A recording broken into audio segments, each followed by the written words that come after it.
মসজিদের শহর বাগেরহাট। আর এই বাগেরহাট হচ্ছে খুলনা বিভাগের বাগেরহাট জেলায় অবস্থিত। ষাট গম্বুজ নাম হলো, এটা ৭৭টি গম্বুজ রয়েছে এবং চারপাশে আরও রয়েছে 4টি গম্বুজ। 4টি গম্বুজ সহ মোট গম্বুজের সংখ্যা দাঁড়িয়েছে ৮১টি এবং ভিতরে রয়েছে অসংখ্য পিলার। মসজিদের ভিতরটা অনেক ঠান্ডা।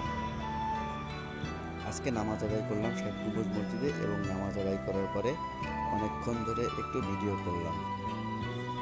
এটি ইউনেস্কো ঘোষিত বিশ্ব ঐতিহ্যে জায়গা করে নিয়েছে।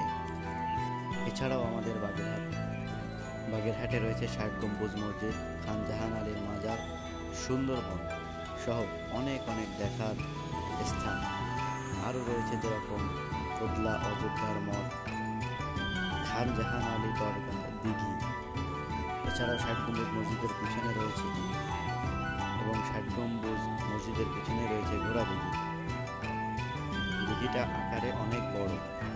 দিঘির ভিতরে অনেক পদ্ম ফুল ফুটে আছে, যাহা দেখতে অনেক ভালো লাগে। এছাড়াও মসজিদের ভিতরে রয়েছে অনেক সুন্দর জায়গা,